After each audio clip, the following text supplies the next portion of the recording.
अंबाला में हरियाणा के महिला एवं बाल विकास मंत्री असीम गोयल ने प्रेस वार्ता कर हाल ही में पेश हुए यूनियन बजट में हरियाणा को मिली सौगात के बारे में बताया। उन्होंने कहा कि इस बजट से हर वर्ग, गरीब, युवा, किसान, नारी सभी को सौगात मिली है। गरीबों को आवास देने की प्रक्रिया शुरू हो गई है।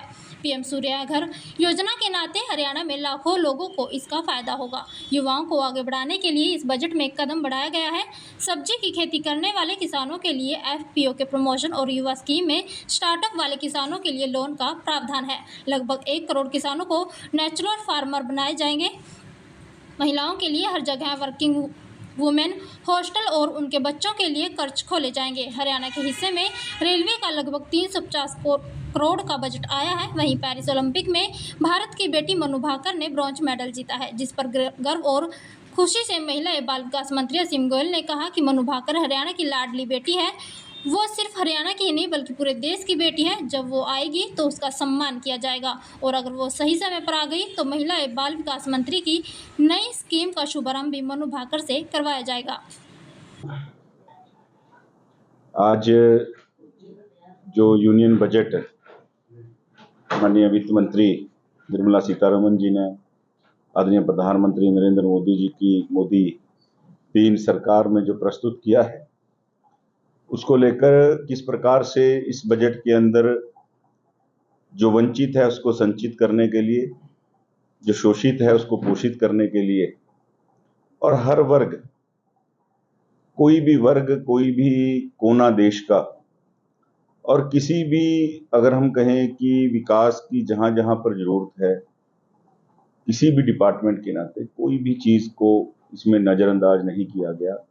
सबका ध्यान एक सर्वस्पर्शी और मैं कहूँगा कि सर्वजन के लिए ये एक बड़ा हितकारी बजट आया है। चाहे टैक्स की स्लैब की बात हो और चाहे ज्ञान, जो अंतरिम बजट के अंदर जो एक झलक इस बजट की एक दिखाई दे गई थी, ज्ञान यानी गरीब, युवा, अन्नदाता, नारी, इनको भी फोकस किया और भविष्य के अंदर किस प्रकार से देश को आगे बढ़ना है, उस रोड मैप के लिए भी, रिफॉर्म्स के लिए भी यहाँ पर जो है बजट का प्रावधान किया गया है। बहुत सी बातें हैं। अगर मैं गरीब से स्टार्ट करूंगा तो उसके नाते चाहे 1 करोड़ घरों को जो हमारा प्रधानमंत्री आवास योजना के नाते, चाहे शहरी चाहे ग्रामीण, जो हमारे जरूरतमंद साथी, उन सबको आवास मिल सके, इसके लिए ऑलरेडी जो प्रोसेस है, प्रक्रिया है, शुरू हो गई है, ताकि जो एक हर व्यक्ति का सपना होता है कि मेरा अपना घर हो, उस सपने को पूरा करने के लिए केंद्र सरकार जो है कटिबद्ध है। और जिस प्रकार से पीएम सूर्य घर जो एक योजना है कि बिजली के नाते हरियाणा में भी 1 लाख घरों में उसका फायदा होगा और 1 करोड़ से ऊपर एक लक्ष्य रखा गया है कि ऐसे घरों के अंदर सोलर के नाते बिजली का बिल शून्य करके, और ना केवल शून्य करके, उससे उनको थोड़ी इनकम भी हो। नेट मीटरिंग के नाते वो अपने हिस्से की जो बिजली है उसको खर्च करके बाकी बिजली को वो बाजार में सरकार से या किसी से एमओयू करके बेच के कुछ कमा भी सकें। अपने आप की एक तरह की अनूठी योजना है, एक सशक्तिकरण की योजना, स्वावलंबन की योजना। उनको फ्री की ओर ना ले जाकर सरकार ने, कई बार क्या होता है कि हम घोषणा कर देते हैं इतने यूनिट फ्री हैं, इतने यूनिट फ्री हैं, तो उस व्यक्ति के मन को, आत्मसम्मान को भी जो है जरूरतमंद के बरकरार रखने की इस योजना के अंदर कोशिश की गई है। भारत को वैसे भी सूर्य पुत्र देश कहा जाता है और उस नाते इस सूर्य घर योजना के नाते, और 63,000 ऐसे निगलेक्टेड गांव पूरे देश के अंदर जहां आदिवासियों को लेकर केंद्र सरकार ने पिछले 10 सालों में बहुत काम किया, लेकिन उन 63,000 गांवों के ऊपर भी अब फोकस जो है इस बजट के अंदर और ज्यादा महत्वपूर्ण तरीके से रखा गया है कि उन सब तक भी इन कामों की प्रतिछाया पहुंचे।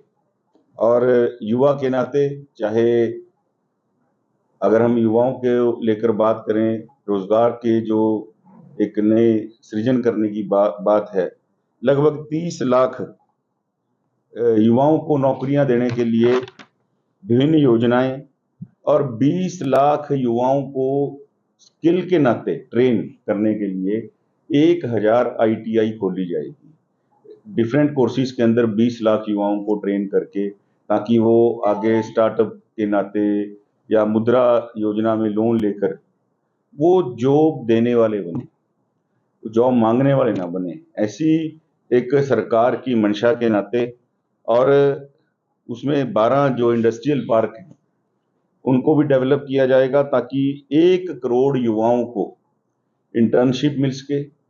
और इंटर्नशिप भी खाली ऐसे नहीं कि उनको ट्रेन किया जाए, उनको अलाउंस भी इसमें साथ में मिले, एक स्वावलंबन की भावना, जैसे ही वो ट्रेनिंग के नाते जाएंगे।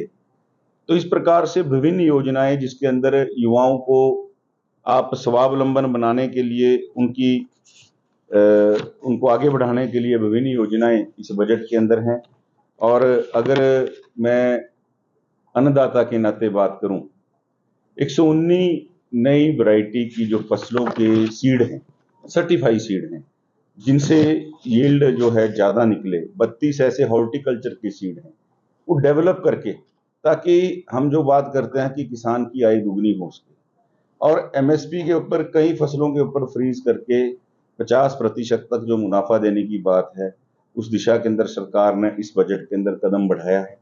और चाहे हमारी, अगर मैं कहूँ कि जो सब्जी की प्रोडक्शन है और जो चेन है, पहली बार ऐसा हो रहा है कि हम सब्जी, देखिए अमूमन हमारे किसान साथी 5-10 एकड़ की जो खेती करता है, 20 की करता है, वो 1-2 एकड़ की सब्जी लगा लेता है, जहाँ जिस मौसम की सब्जी जिस टेम्परेचर के आधार पे होती है। लेकिन उनको संभालने के लिए, उनको एक अगर मैं कहूँ कि मार्केट प्रोवाइड कराने के लिए, कि वो एक तरीके से अपने माल को अच्छे तरीके से प्रिक्योर करके बेच सके, तो वैसी सब्जी की चेन और प्रोडक्शन की चेन को जो है मेंटेन करने के लिए, और FPOs का प्रमोशन। आजकल आपने देखा होगा महाराष्ट्र के अंदर बहुत सी FPOs बनी हैं, हमारे इधर FPOs की थोड़ी कमी है, उनकी प्रमोशन के लिए। और अगर कोई साथी युवा उद्यमी इसमें किसान के नाते स्टार्टअप भी करना चाहता है सब्जी की इस सप्लाई चेन का, उसके लिए लोन से लेके, इंफ्रा से लेके, सब चीज़ों का सरकार प्रावधान करा रही है।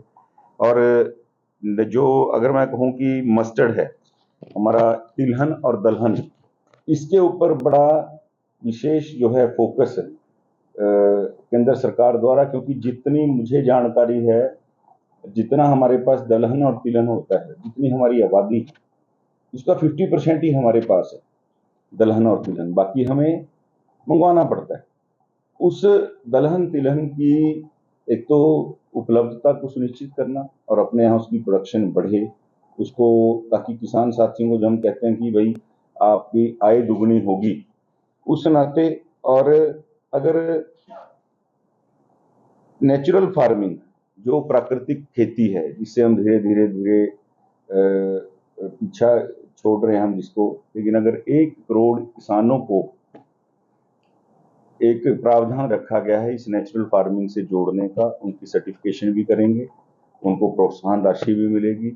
और ये नए इनिशिएटिव अन्नदाता यानी किसान को लेकर और नारी को लेकर, उनको जॉब्स के अंदर जगह मिले, ऐसी 30 लाख जॉब्स को लेकर इंडस्ट्री से जो है सरकार जो है रिजर्वेशन के नाते, और वर्किंग वुमेन हॉस्टल्स और क्रैचिस, इंडस्ट्री से बात करके, देखिए जहाँ पर हमारी ये नारी शक्ति काम करती है, वहाँ पर उसको कई बार आने जाने में बड़ी असुविधा होती है। सरकार ने इसको लेकर हर जगह पर एक वर्किंग वुमेन हॉस्टल का प्रावधान, जहाँ इंडस्ट्री ज़्यादा है, जहाँ वर्किंग वुमेन ज़्यादा है, और उनके बच्चों के लिए क्रैच, पूरे देश भर की एक पॉलिसी बनाई है।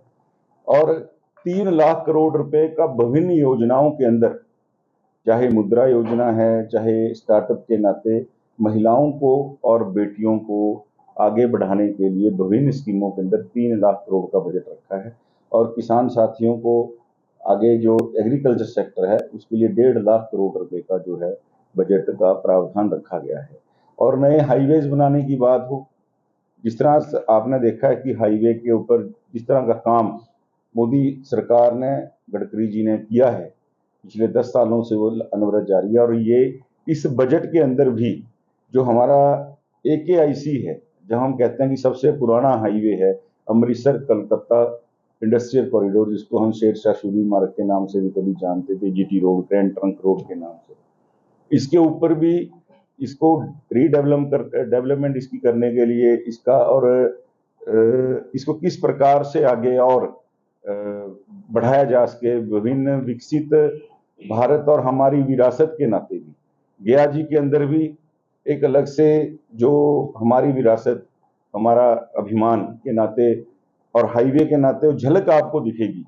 इस प्रकार से ट्रेन के लिए एक बहुत बड़ा बजट जो है इस बार रखा गया है, नई ट्रेन चलाने का, पहली ट्रेन के अंदर सुविधाएं बढ़ाने का, स्टेशंस को आपने देखा होगा सरकार रीस्ट्रेंथनिंग कर रही है, रिमॉडलिंग कर रही है। हमारे अम्बाला सिटी का स्टेशन उसका उदाहरण है, जिस प्रकार से और बड़ी जल्दी वो जो है लोकार्पण उसका हो जाएगा।